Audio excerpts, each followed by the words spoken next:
What is going on, guys? A little bit of a different video right here. Guys are probably wondering why I'm sitting in the chair right next to the Sportsman. Today is March 30th, 2024, and it marks 6 years since I got this ATV. 6 years of riding, thousands of miles, and tons of adventures. You guys are going to find out today why I'm still riding it. A lot more on its history and everything like that. So without further ado, let's get into it. So we begin back in 2018. Me and my family had been living in the town of Leland here in Brunswick County for a few months, and our area, my area where I live, had quite a bit of trails back in that time, and there was a few local riders out there and stuff like that. And I just wanted to get out and start riding around more. I had ridden ATVs before in the past, but only in a small neighborhood because I lived in Wilmington pretty much most of my life before moving out to Leland. So after that, I kind of blew up a kid's four-wheeler that I had laying in our old shed. He brought it over to the place just so I could have something to ride and kind of check out my area. And I blew that up because by the time I started that thing up again, I was well outgrown to that. But for my 15th birthday, basically, I was still 14 at the time, but my dad decided that obviously I needed a new ATV, and I wanted to get out and meet the people that were out here riding and everything. So me and him together, a week before my 15th birthday, we went out and picked this up from someone in Wilmington who had basically just gotten it to fix it back up and sell again. But when I got this thing, guys, it didn't look, I mean, it still looks pretty much the same, but I mean, it had the original tires on it still. They were completely bald. You can tell that from that picture in the thumbnail. That was the very first day I got this thing. And yeah, they were bald. It already had the rad relocate on it, which is one of the old wild board kits by now. And this thing is, yeah, it's about to see the end of its days, that's for sure. But when we got it, it had some cosmetic issues still. We didn't find out until I started riding it at that time. But we've only traced its prehistory back a little bit. Apparently, it was purchased in Hickory, brand new off the showroom floor in late 2003. And it was ridden out there as mostly a mountain cruiser during its time, and then at some point in its life it was actually snorkeled. It had the remnants of the snorkel kit and everything like that, and that explains the rad relocator. So it was snorkeled at some point, but I don't know where it was ever taken or anything like that. All I know is that the people that my dad bought the ATV from just bought it off of whoever had it. Could have been the first owner, second owner, who knows, and just fixed it back up to sell at that point. But when I finally took this home, I had never been on a bigger ATV, even though this is a 700. Obviously, everyone rides 1000s now, and Audie's got an 850. But this was a lot of power for me back during that time, and it was fun. I tell you what. So basically, getting more into after my dad got it for me for my birthday, the first thing that I did, the second we unloaded it off the truck, is I noticed that those local riders out in my riding area were riding. So I hopped on this thing. I took it on a couple rides to get used to it for a second. Had no idea how to control the power at that time, and didn't know how to properly off-road because I'd only been on a small little four-wheeler, and I didn't take I mean off-road. These are like simple trails. Like I glance over them now, like it's barely anything. But back during that time, I didn't know what it was like to trail ride. And when I was out riding with all these guys, basically I just hopped on, went and met them. Let my mom and dad know that, hey, I'm going out for a ride here. They're gonna show me around, and that's what I did. First ride I went on the same day I got it, and we took it out down to. You guys have seen kind of these areas before. They look nothing like they did back then, but we took it down to Town Creek, which all of us refer to as the river by my place, and then we rode through the woods on some of those bumpy trails and stuff like that. You guys have seen us ride through there before out there too, and up and along the railroad tracks where you've also seen me ride out there. And basically, that was my first experience getting used to everything. I didn't know how to properly use the four-wheel drive. Obviously, I kicked the switch on to go over that, but like the trail that they took us on is mildly bumpy. There's some mud here and there. I've had it in four-wheel drive and four-wheel low the whole time. Like, it's intense and it's nothing. I go over in two-wheel drive now all the time. But yeah, that was a good first ride, and I met some friends out there that showed me around, and we got into quite a bit out there, that's for sure. So I mean, I wish I had all this stuff on film, guys, but this is back before YouTube and everything like that. So the only way I can tell you all about it is the way I'm doing it right now in the story. But later on down the road, literally only a month after I got this, was the first major break on it. Wasn't axles, wasn't anything like that. It started running bad. We didn't know what it was. Then we found out that the carburetor intake boot on it was cracked. It needed to be replaced. It was sucking in too much air. And you guys are gonna hear of all my downfalls that I've had with this thing, because trust me, back then it was the end of the world for me. I had darn mental breakdowns when this thing would break. Now it's just a simple break. I fix it, and it's nothing much to it. But the first major break we had on this thing was after that carburetor intake boot was cracked. We pulled the carburetor off. We're gonna fix it and replace it, and in the process of trying to remove one of the bolts that holds the carburetor intake boot onto the head of the engine, the bolt snapped inside the head of the engine, and that was the first and most. To this day, my dad still says that was the hardest thing that we had to fix on it, but not really. I'll get to that point here in a bit. We got so it was the bolt snapped off in the head. It was a mental breakdown for me. It's like, I just got this four-wheeler, now I can't ride with all my buddies for a while. And it was down for probably darn 4 weeks before we were able to get this thing running again, just from one bolt breaking off in the head. We didn't have to disassemble the engine or anything. At first we were like, all right, how are we going to do this? So we tried darn JB welding the head of the bolt back on. That failed. And then we went to go and try and extract the bolt. And oh my god, guys, this is the nightmare. So to get at this bolt, we had to pull off all the front plastic, the gas tank, just you name it. Everything here was gone, basically. And the front rack and the radiator had to bend forward because of the way it's mounted up on there. So getting at that bolt was a nightmare. And during the time and process that we were working on that, let me tell you. So in order to extract it, we got extracting drill bits, which are strong enough to drill into strong metal, basically. But which we started. We drilled into the bolt, and we got it in there. And then, as we were getting close to the end of the bolt, the darn drill bit breaks off inside the bolt.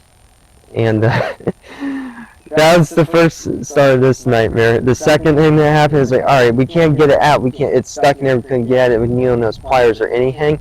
So we had to try and find another stronger drill bit to go out and try and get this bolt. Now we had to drill a drill bit out inside of a bolt that we're trying to extract. So we got this drill bit. We started drilling away the other drill bit that's inside of the bolt. Then that one breaks in there. And it was just a freaking nightmare and everything like that. At this point, we're about 2 weeks into the project of trying to get this bolt out of the head. And then we finally got a little Dremel, and we had to grind all the remaining bits of it down until we were finally able to tap the extractor in there and pull that bolt out. And we had to re-tap it and everything like that too, because we had basically gone and destroyed all the threads inside of the head. So we had to do that, and after that, that fixed that issue, and we put it all back together, and now it's back riding again. Still on bald tires during that time. So we did a couple more things to it, like your normal maintenance and everything like that, and finally got new tires for it. And one of the trails that's out in my old area, guys, it ain't there anymore. It's now a road getting ready to be paved, but it was an intense half-mile long mud trail, like very intense, and I was still getting used to the extreme off-roading back then. I would baby this thing, guys. I would never like rev it above 5,000 RPM, and I cruised at like 35 most of the time. I would never go faster than that, and it was always in 4x4 on trails I really didn't need to use four-wheel drive on. But this muddy trail that we had out there, that's what we all called it, and it was pretty intense. I tell you, there were some holes that swallowed trucks out there and stuff like that. There's a few times we go out there riding, and there's like one truck that's buried like up to the doors, like halfway up the doors, and just slop and stuff like that in one area. And then we'd stay up there and watch the whole process of them. Everybody's coming in with trucks and bringing them out and stuff like that. But that was a fun trail, and I rode it on this machine obviously for quite a few years, and I still ride it to this day as it is. It gets me from my place to the gas station if I want to fill up the ATV. So, but it was an intense trail, and we had one dry spell in later 2018. It was actually right before Hurricane Florence hit the East Coast, and it dried up quite a bit. All the water and stuff was gone for that muddy area.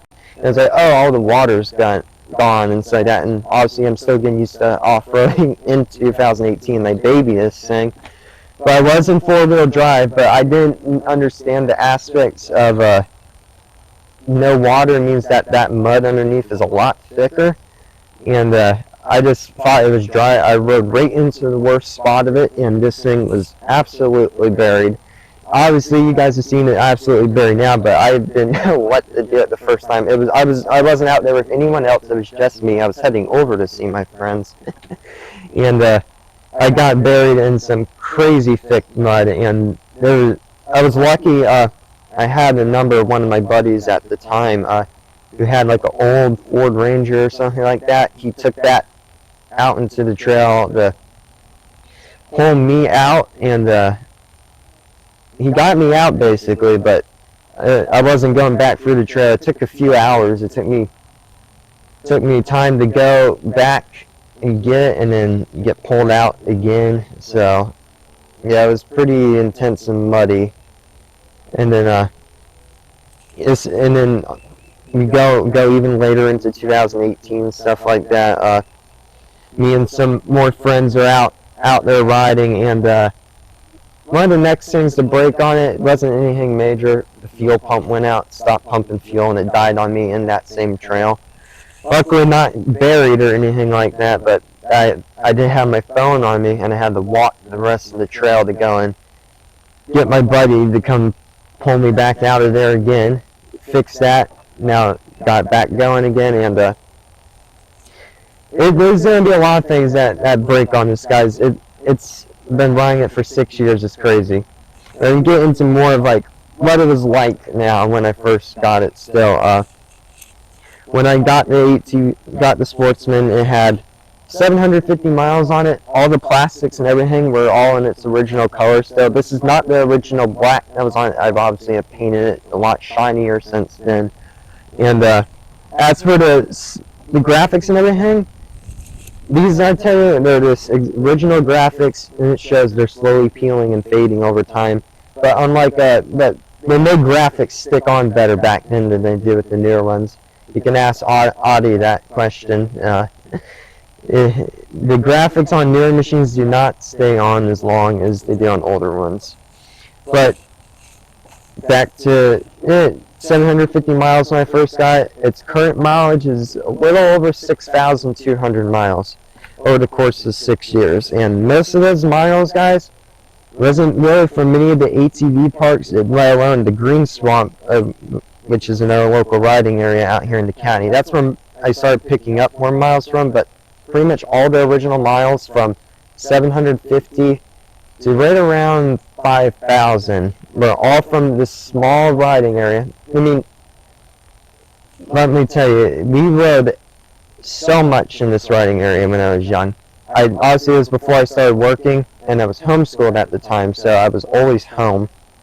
And my friends and everything like that back then, we would ride almost every day of the week, countless miles, because we would go back and forth from their house, back and forth down to the river, through the trails, everything like that. We would do it multiple times a day. Then we get home, we get back up the next morning and do the exact same thing again. So we averaged like 20 to 30 miles a day during the whole week, and then sometimes every other day we go out and ride still and things like that. And that's where all the miles on it came from, is just from riding continuously in those early years. From 2018, 2019, 2020, and into early 2021 is kind of when that kind of routine stopped. I mean, I started working my first job at the age of 16, and I would get off early enough still to where I would go out and ride, and that was in 2019.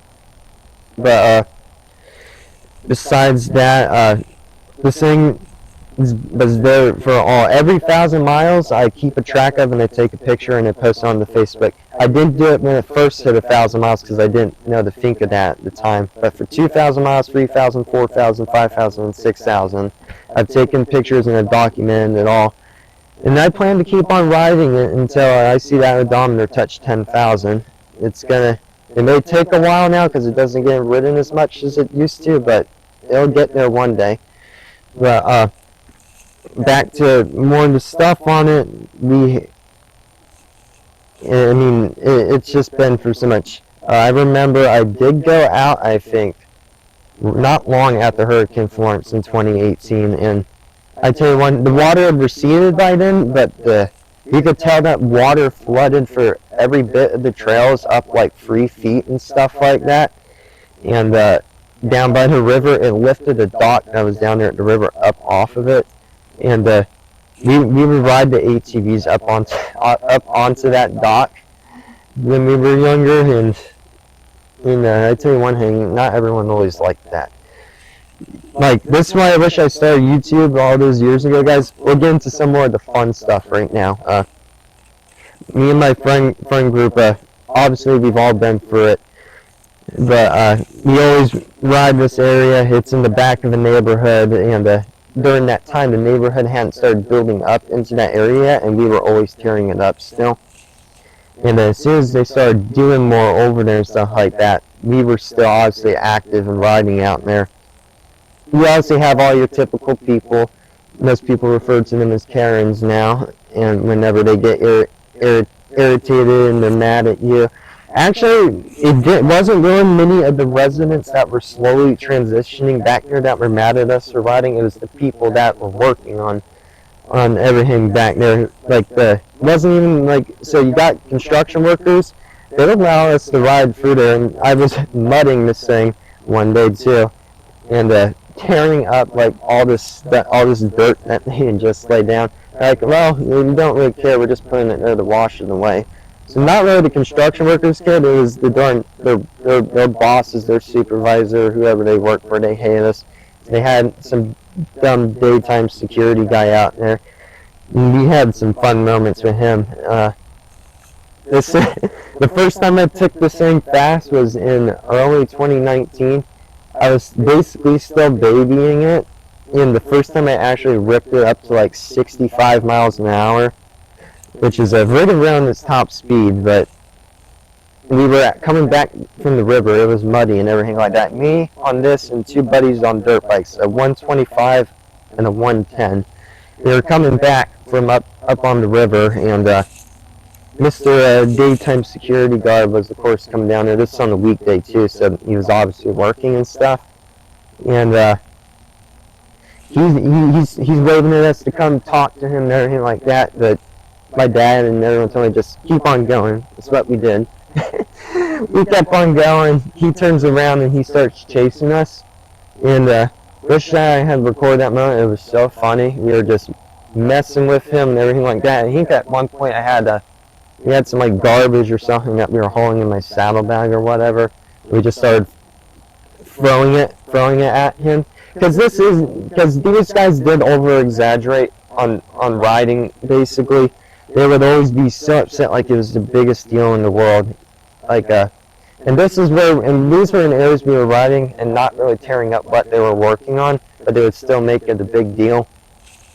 So this was the Sportsman was running good at the time and everything like that when we took off from this guy, and we went fast. We come off a dirt road and we get onto a straightaway paved road, heads back to that muddy trail that I was talking about, and this guy's like right on my tail. Like I don't know what on earth his freaking problem was, but he's, I'd say, like 4 feet behind me, and I'm running like 55 miles an hour, trying to get away from him. Apparently, I guess we really made him mad by not talking to him.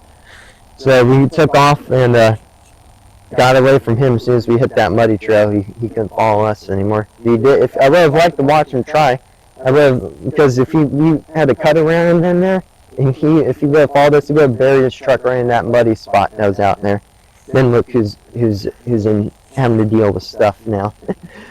But that was one of the first like fun moments on this. I've been chased on this thing multiple times out there, and I get thrilled from that, and I still do to this day if I get in the chase with someone like that. But it really doesn't happen anymore.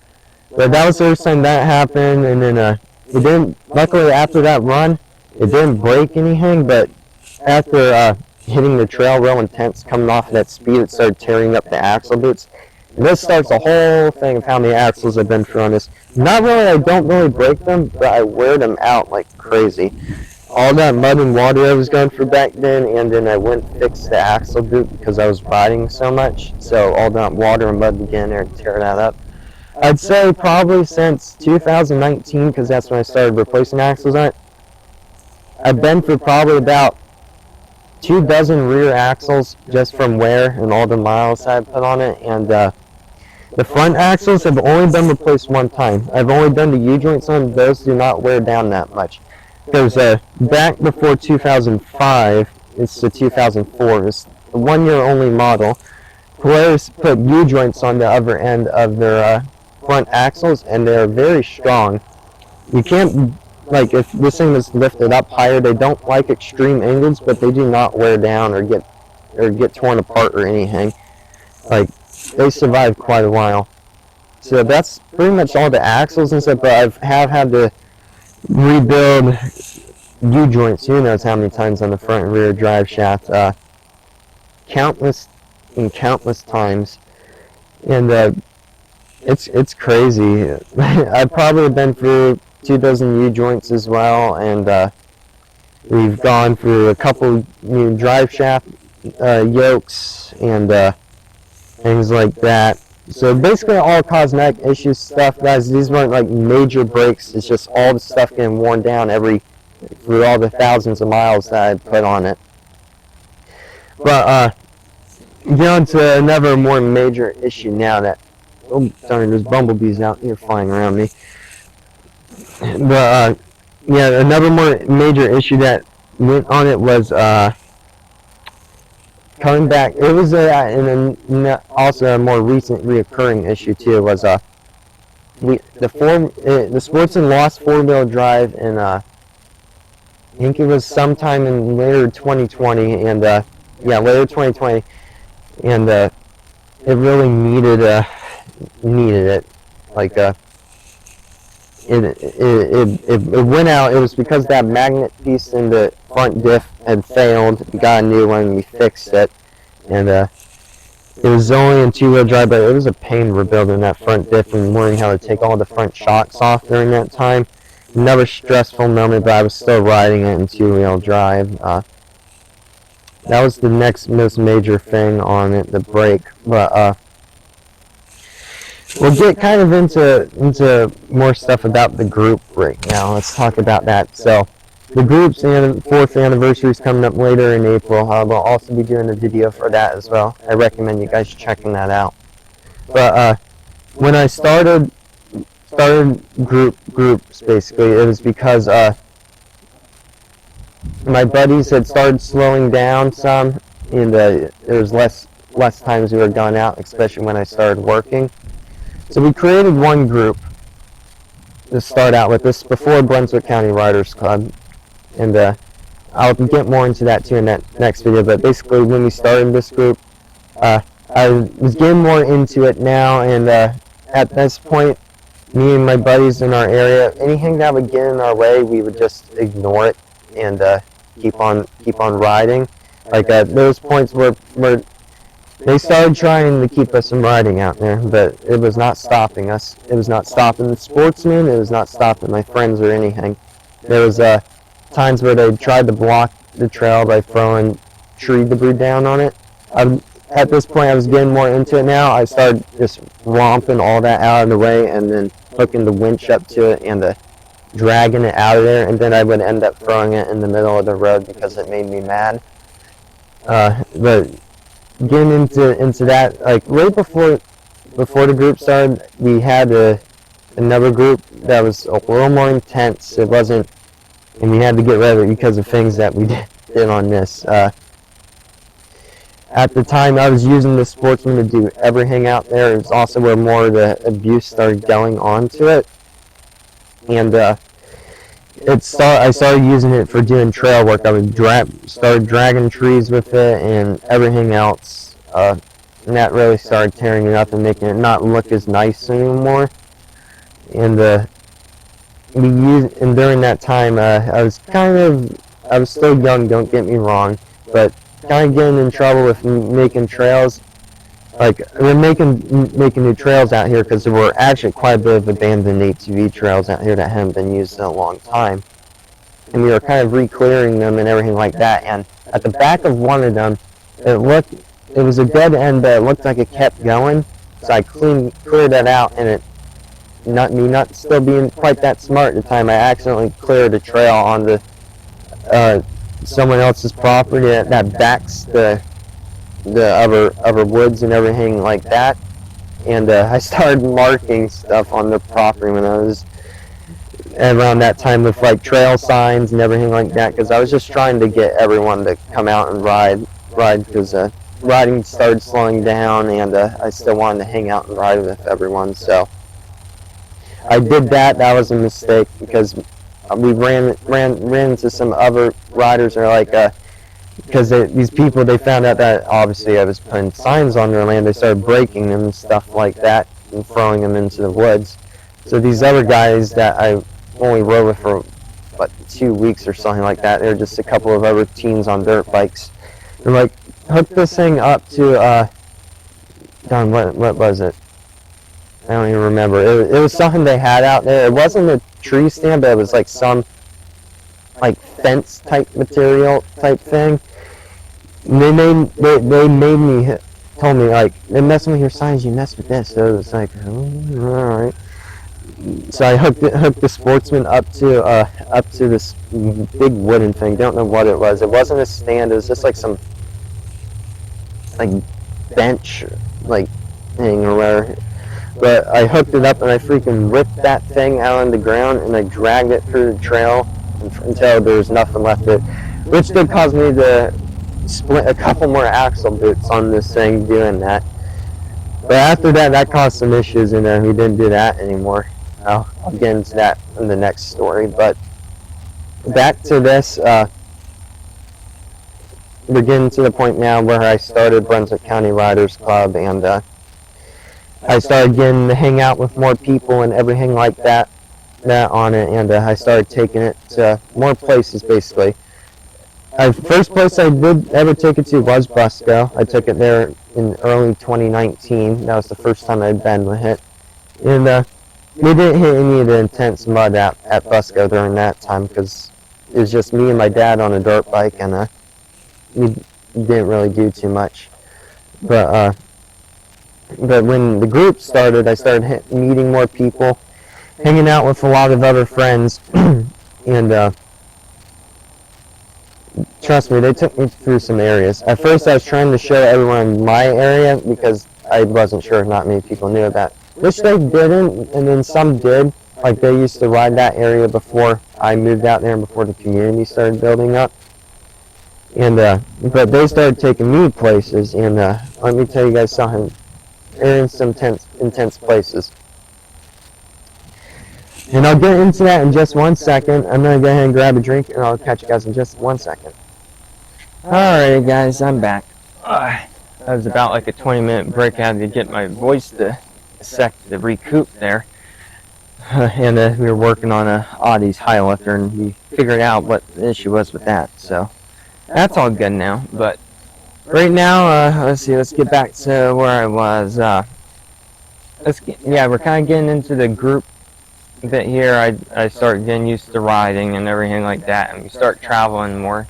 Because me and some of our friends, we start going out a lot more and things like that. And so as you guys know, recently we were just at Deep Creek twice. Once at the pre-opening weekend, then we were there at their opening weekend again. And that was only my second and third time at Deep Creek. I went one other time, like back in 2020, before all the changes that were made and everything like that, and the park is really awesome now. I never got to experience the full scale of the park all those years ago because, well, one, not all of it was there during that time, and when I was riding with my friends, I didn't lead the way. I didn't know who to follow. I was just following them. And my buddies, they led me on the most intense trail I had been on in the time. RC's Loop, that's out there. We stopped at the base of it basically and played in that creek some. And but it was late at night. This is the first like major off-roading that I had done on the Sportsman in a period of a few years. And we I couldn't haul it there. I didn't know how to pull a trailer. Yeah, I didn't know how to pull a trailer at the time with my truck, and I was only 17, so I kind of needed to ride with someone else still at that time. So my buddies came and picked me up and took me out there in October 2020, and it was I had just gone to 4-wheel drive working on it again because it had gone out before, and I just gone it working again. Oh, before I did get into the Deep Creek part though, but during something I left out is when it was stuck in 2-wheel drive and 4-wheel drive wasn't working. This is why there was much more work to be done when that happened. Is I was at Cape Fear ATV Park, riding it in 2-wheel drive with no one else. It was literally just me that went up there. Luckily, I did put out a post, and someone ended up riding with me. A couple other guys ended up riding with me too, and it was going through all the mud and stuff like that in 2-wheel drive. And while I was out in one of the trails, my ball joint went bye-bye on the left side, and my tire did that whole ordeal right there. It went completely sideways, and the thing just landed on the ground on the left side. That was another major break. One I wish that I could have recorded, but that broke on it, and that was a part of that big process to fix everything. The only way I was able to get back to my truck and ride is I had to take my winch here, wrap it up over top of the metal that the shock attaches to, and pull the the lower A-arm up into the ball joint. That way it stayed held together, so my shock was completely compressed on that side, and my 4-wheeler was all to a slant riding all the way back to the truck. Just forgot to mention that last bit, but now we're back in Deep Creek again. Everything's working on it, everything like that, and me and my buddies get there. Darn, it was super late. I was ready to go at like 5 o'clock in the evening. They didn't get to my place till like 10, and we had to go and fill up the truck and everything else, and they had to load up my ATV and my stuff. and we didn't get to darn Deep Creek till probably a little after midnight, and they wanted to go on the ride. I hadn't been up that late before going on a ride before. I'd been on a few night rides during that time, obviously, but never usually after midnight. So that was like my first ride after midnight, and it had just rained out there earlier in the day, so it was just as intense as it was recently when we were out there. And the first place he took us to was just me, him, and another buddy who had a Razor 800. He took us right to RC's Loop, the first place, and is almost 1 o'clock in the morning by the time we're getting out there doing that, because we had to set up our camp and tent and everything like that. It is 1 o'clock and 1:30 in the morning, and we are on RC's Loop at Deep Creek, which, as you guys know, if you've been out there recently, is like the most intense trail out there. They took us through it in the middle of the night, and on this, they had different tires on it during the time. These are not the tires from that time. The tires that were on it were actually a set of mismatched tread tires. I had a V, had like your normal mud tread on the front, because I couldn't find any other mud tire that would fit on these rims that had a more aggressive tread. And it was like I had mud tires on the back and mud tires on the front, trail tires in the back.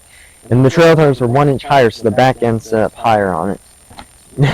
that was funny, but they were recently put on there, which means I still had a lot of tread on them. If it wasn't for that, I would have been stuck the whole time. But he took us through this trip through RC's Loop in the middle of the night. That was the most intense thing I've been through, kind of, on this. I mean, it was definitely crazy. And when we were out there, this is before more cut-through trails were put out at Deep Creek, so we kind of had to make our own still. Around one, like, side by side on like 45s had to have made these ruts. It was so deep on one side, and my buddy was on a Renegade 570, and just trying to traverse around that rut and stuff like that. And there was only one way for me to get across, and I kind of had to hop that rut. But the thing is, it's muddy and wet, so you gotta be careful not to slide into it.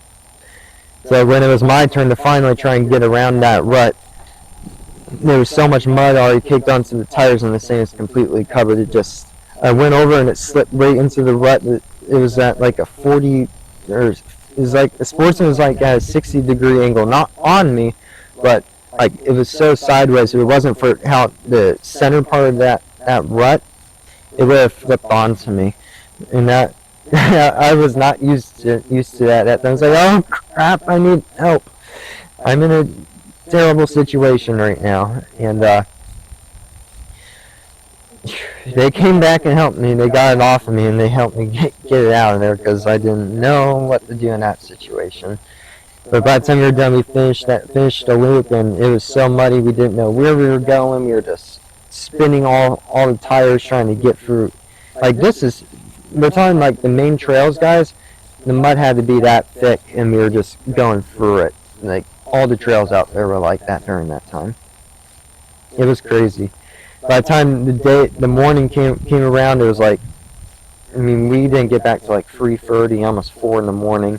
That was a hard morning on me, waking up, seeing, and then this thing, it wasn't green anymore. It was let's just say it looked like a mountain of mud, and it was just nothing, because I couldn't hit water or anything like it, and I still can't. And it was just a mountain of mud all over it. But surprisingly, I did not break anything that weekend, which is crazy. But continuing on, now we're getting more into like early 2021. I think I had just hit 3,000 miles on it now, and starting to have some issues again with running and things like that. The original carburetor that was on it from factory was just messed up at this point, and it was kind of the sputtering. It started running like garbage, and we changed that out, and then it took like a darn full week of work to get that darn new carburetor tuned right, until we figured out that you needed to use the original jet that was in the old carburetor still. And so that was another nightmare I was stressed out about. But going in more into 2021, I'm going on more group rides now with more people because the group's growing on Facebook. We're probably, I think, we're almost at 300 members during this time, and we did a ride at another intense riding area that you guys have seen out here in the county. We call it the water trails, and it is very intense out there. And I mean, very. The first time I went out there was in May 2021. Everything was fixed on here again and everything like that. I still had those mismatched tires and everything. We really had a big group, mostly all ATVs, a couple of side-by-sides. There's probably like 12 of us going out there. And it was during a period where it was really dry. So like all those areas that you guys saw in that group ride video that we did out there a few months ago, like it was dry to the bone. We didn't have like a big rainstorm for like 3 months. So, but it's because there's usually so much water out there. The ground where all that water was is still incredibly thick and full of mud. Oh boy, that was just about as dirty and as crazy as I could possibly think. The mud out there felt as intensive as it was at that Deep Creek ride.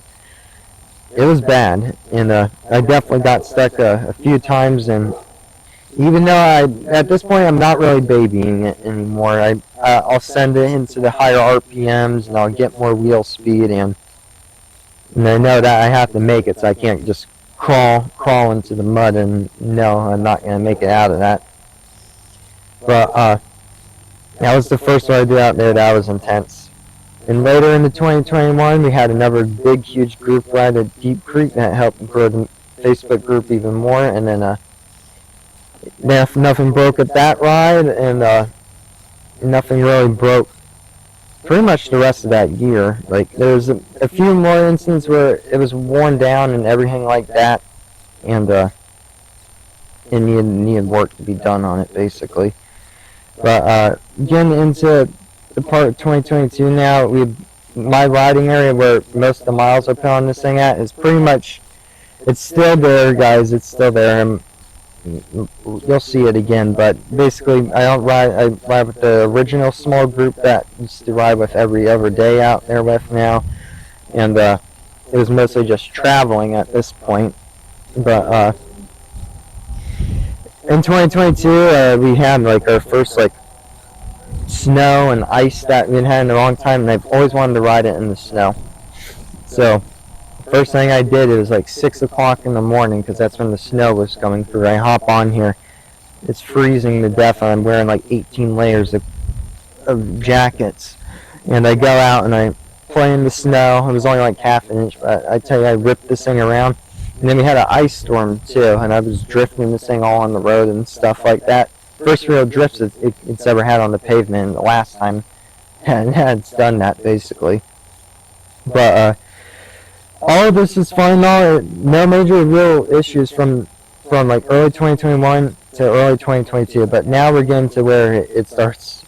Like this was the first nightmare. At this point, I was like, okay, maybe it's time to finally get rid of the Sportsman and get something new.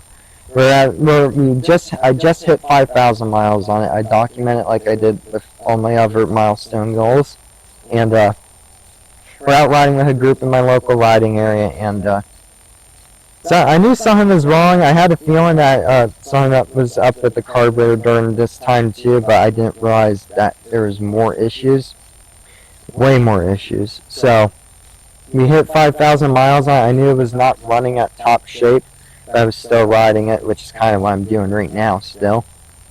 And I was out riding it just after 5,000 miles. We were riding with a group of people out there in the area, going back and forth. We go down to the river, and the thing just really starts like popping and sputtering and stuff like that. My dad's actually riding it. I'm on the Outlaw, and it just starts popping and sputtering and being real bad. And it's like, all right, it's a carburetor issue, but it sounds like, but we started hearing like a lot of noises and stuff like that. It's like, oh, something's definitely not right here. And we take it. So we limp it back all the way to my place, and it cuts off right in the parking lot, and then it sounded like it was really struggling to start back up. So at that point we thought, wow, we just hit 5,000 miles on it, and the engine, I think, went on. It never smoked or anything, and but it was burning oil, so we had a feeling that the rings probably got bad, and it started like having some issues with the oil and everything like that. So at this point, it was so stressful. It was down from the beginning of March to like the beginning of June. So we're talking like 3 months of work. The only thing I had to ride was the Outlaw, and then the Outlaw would break during that time too, and I had nothing to ride, so I was real stressed out. This is one of those mental breakdown moments for sure. Like I was like, because there was so much that we had to get done, and it just wasn't working. We knew that it needed a new stator at that point, and there was a lot of others that got done. Parts are worn out again by this point, so we basically just gave it a whole overhaul during this 3 months in 2022 from March to June. And boy, let me tell you, this was the most stressful point of owning the Sportsman.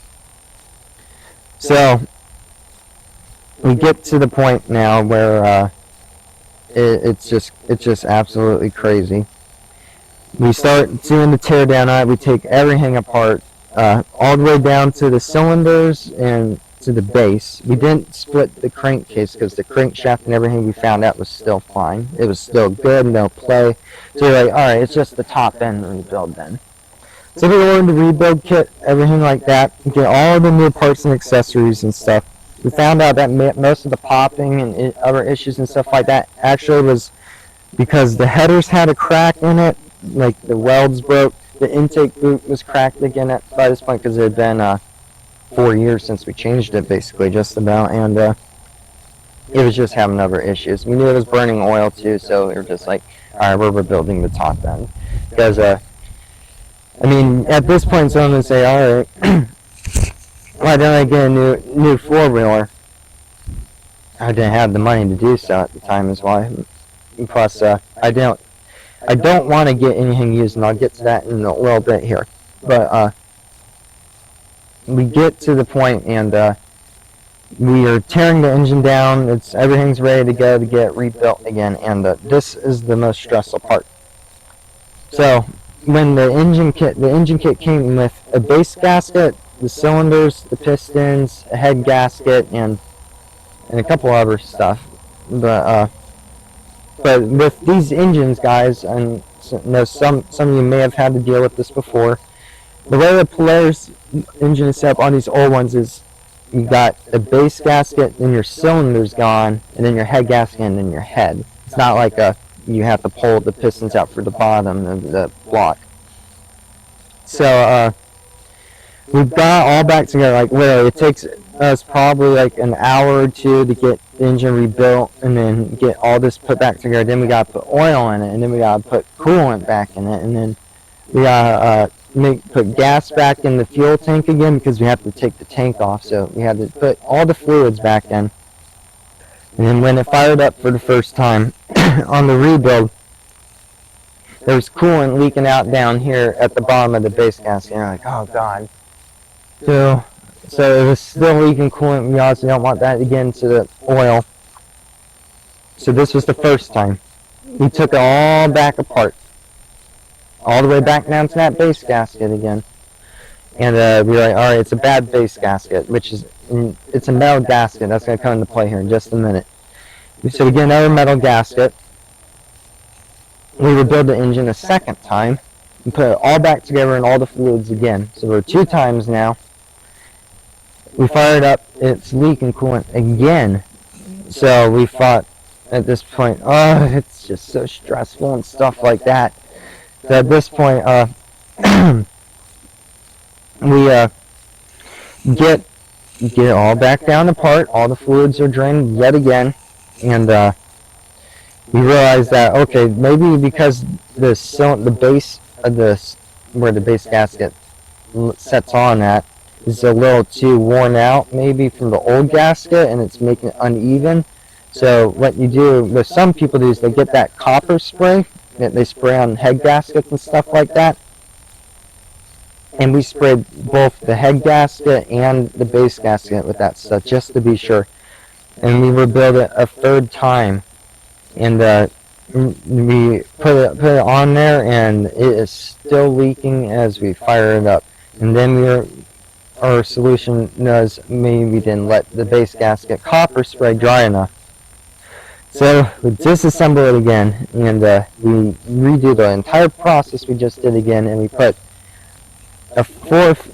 another base gasket. We put the copper spray on it again, and we let it dry. We put it back together. At this point, it didn't leak yet. We fired it back up, and it was like, oh my gosh, the coolant's not leaking. Finally. But as soon as the engine heat hit its peak temperature, the pressure from obviously the cylinders, it started leaking again. At this point, we were ready to give up, and thought that was really going to be it right there. Like, there's nothing we can do to fix this. But so we decided to go back to a paper gasket, which is what originally was on the engine and stuff like that. The only thing with a paper gasket is that they're so hard to get off if you ever remove it again. But we put it on there, and that finally solves the issue. We rebuilt it for the 5th time. So guys, this engine went under 5 rebuilds in a period of 3 months until it was finally good enough to get that going again. And that was right after 5,000 miles. That was definitely crazy. And from that point on, I started riding it less out in my area. My friends introduced me to the Green Swamp, which is a massive area in the county where you can ride for hundreds of miles. I mean, you can rack up a few hundred miles if you really want to, but it was definitely, that's where I started racking up the miles, let's just say that. I remember the first ride I did out here on this, I was not expecting how long it would be. It was like a 25-mile ride up to one main hangout area from our buddy's house, and then we rode through the power line trail and back up and around and everything like that. That was a 70-mile ride I did on it that day. That was the most miles I'd ever put on it in a single day. And then we rode back, and then basically I went out there again, and we did a couple more big rides. There was one time we had our group out there, our buddies group, and then we had a bunch of other just random ridership because everyone rides this area, and we combined all of our groups into a massive party of people, and there was like 45 of us and stuff like that, like crazy. And then basically I just started doing my own rides out there and everything with it, and then obviously I started traveling to the parks more and everything, and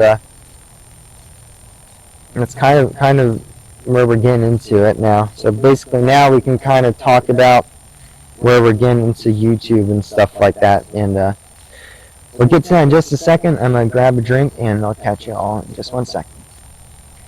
Okay, that's fair. I tell you, doing this much talking is crazy. But let's get into YouTube now, and where the Sportsman's play comes into it. So I attend basically my first Busco event since Mud Bash 2020, and I never went to any of the events after Mud Bash 2020 because I wasn't prepared during that time, and we went on Saturday, which is the worst time to go, and there was just way too many people there. We didn't even park, and we just ended up leaving. But this is my first event that I've gone to since then at Busco, and I went with my buddies. We went out for New Year's Bash 2022. And this is the Sportsman's first event at Busco, and I didn't know what to expect. And we were basically, who's messaging me now? All right. But we were basically just, it was a big group. There was like 25 of us.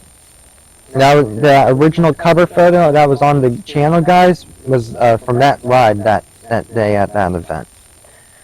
And it was my first time out there riding during an event. I kind of knew what was going on and stuff like that. Me and my buddies were out having these fun big group rides and everything like so, and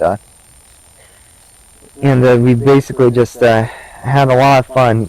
Sportsman got covered in mud yet again. It didn't break anything. It was actually a very good weekend, and it was also the first weekend I met Joe and everyone with the gang, and just talking to him a little bit because I've been watching him since around 10,000 subscribers, and kind of just wanted to meet and talk finally for the first time because I never attended events. So yeah, that was.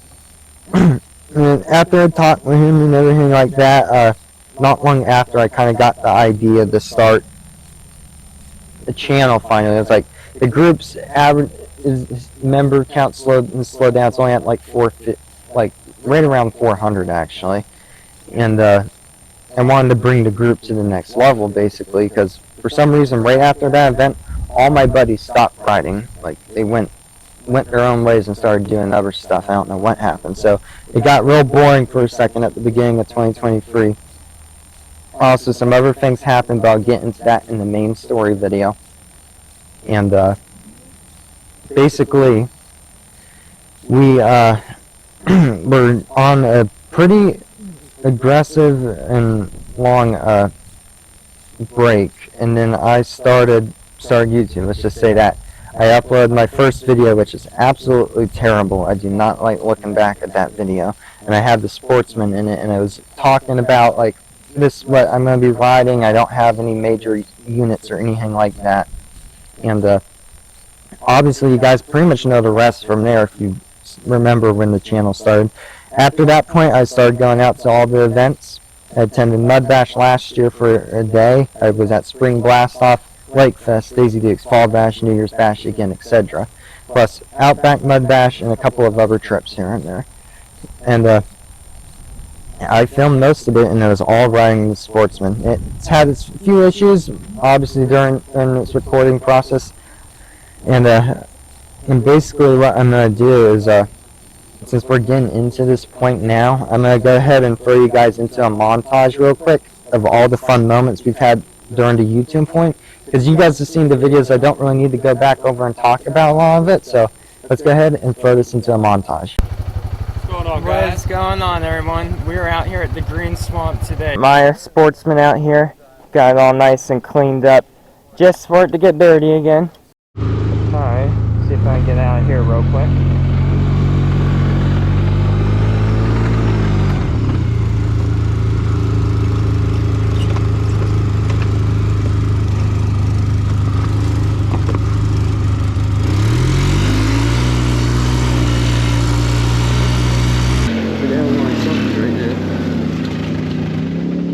And the Sportsman just died. Oh guys, this is it right here.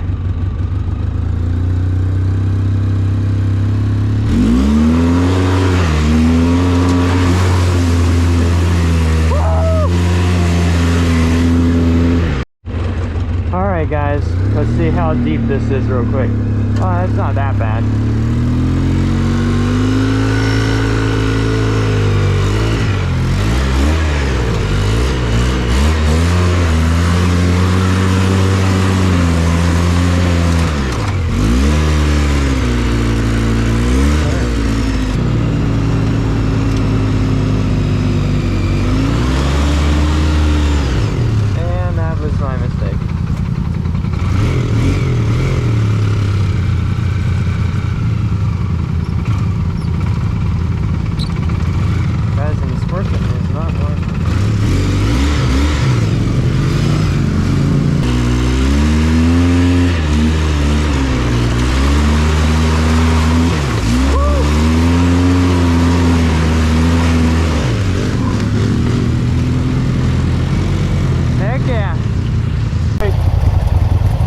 Alright guys, me and Audie are going to do our first comparison with this 850 high lifter versus my 20-year-old Almas Sportsman 700.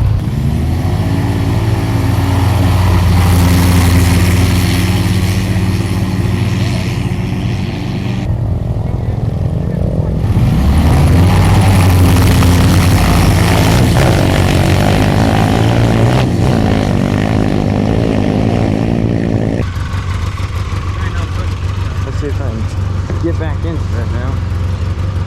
Yeah, guys, just missed it. I tried.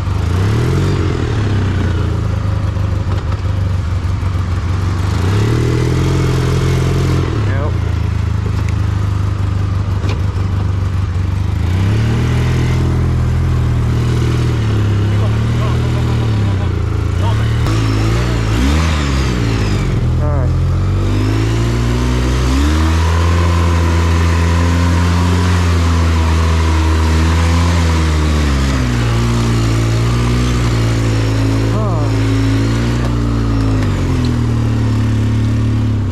Here's straw right here.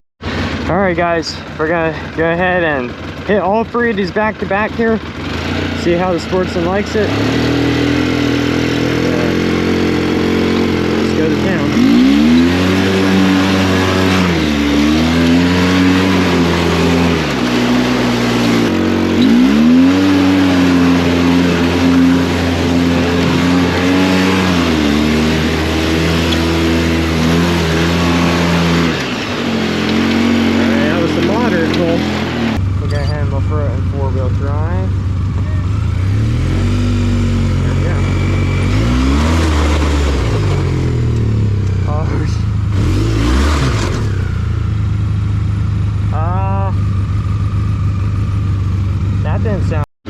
Alright guys, we have found, this is a bad hole right here. We have no idea what it's going to be like, but we're going to hit it. You ready, Audie?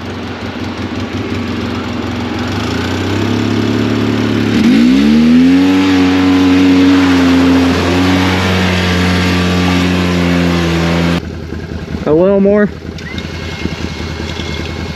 Alright. How did it look on the video? Pretty cool. Okay.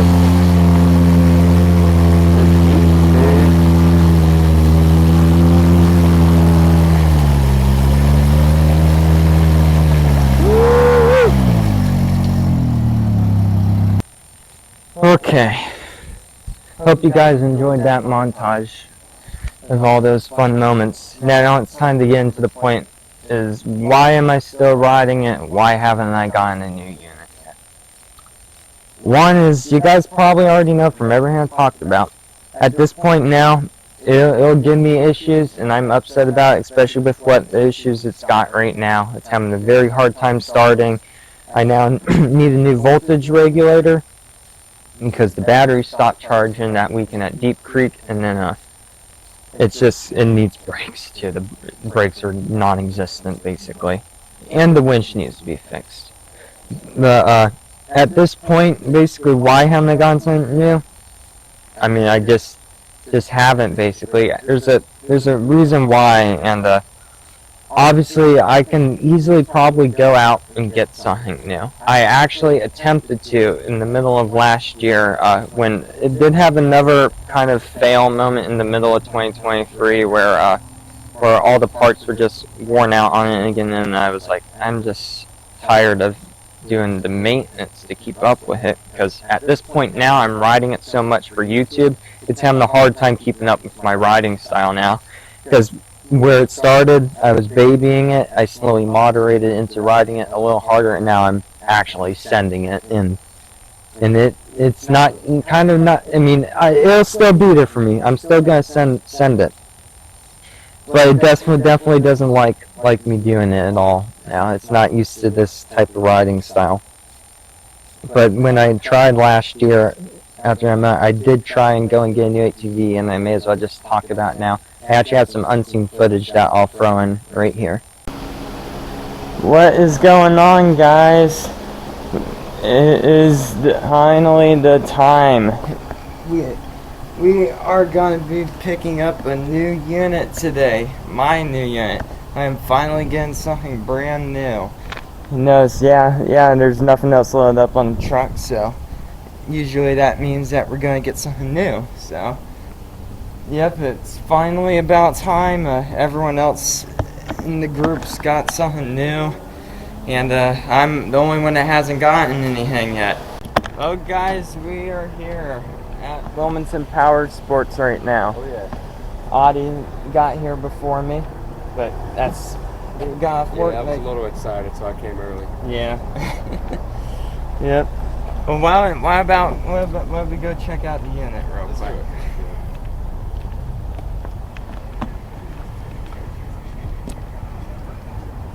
It's not the Highlifter. That's, here she is right here, guys. The Sportsman XP 1000S. This is the beast of all Polaris four-wheelers. The only thing that's a little crazier than this would be the Scrambler in 1000S, and the only thing you get differently with that is just the better suspension. But yeah, obviously it's not a mud bike, but that doesn't mean we won't throw mud tires on it at some point in the future. But the kind of riding that you guys see me do, this is basically just what I need right here to get started out with. I know. She is wide. Gonna be able to pull you around, no problem. Well, you know the nice thing about this is that there's so much room right here. You can throw any size tire on it without putting the lift on it. And this ATV's been sitting out here since Audie bought his. It's been here for a while. So a few months. yeah, so it's time to give it a home for sure. She's ready. She's ready for an owner. Yep.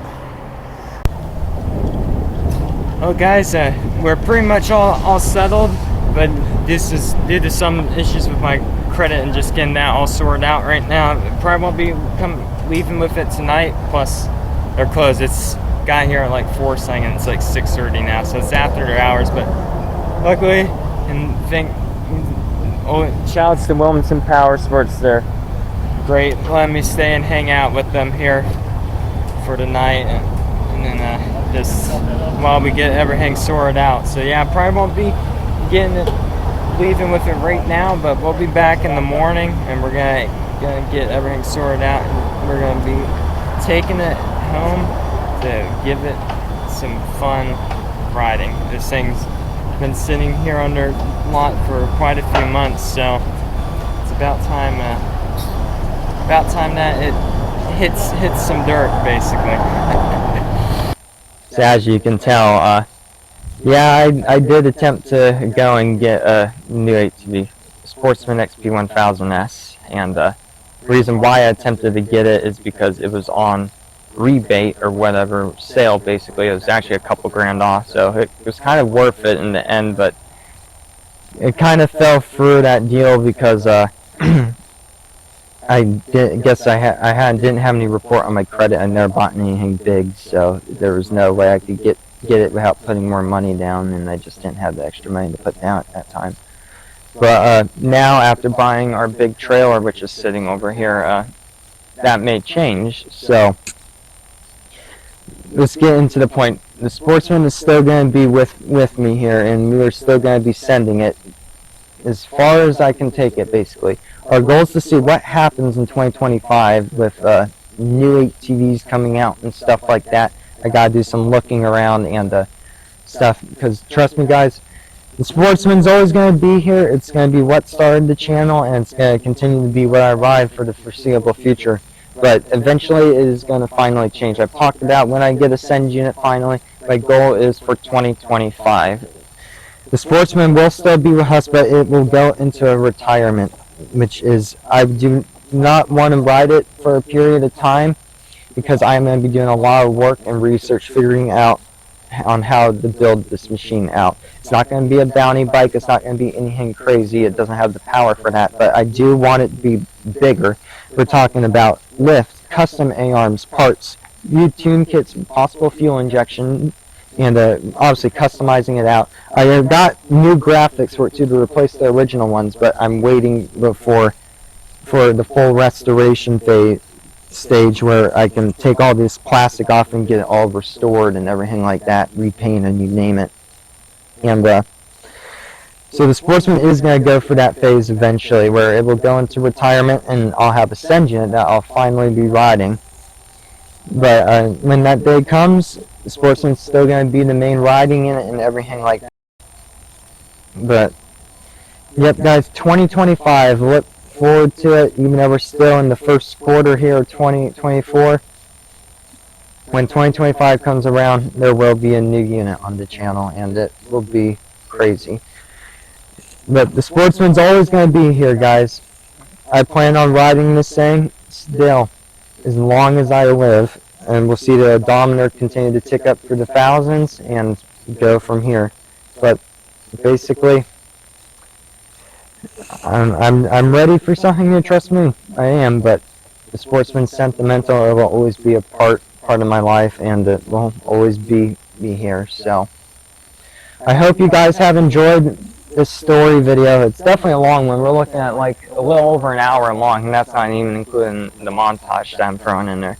So a longer story video than I planned, but you guys basically now know the history on it and everything that I've done with it and what I have plans for it in the future. So basically, without any other interruptions, I hope you guys have enjoyed this story, and we will catch y'all on the next one.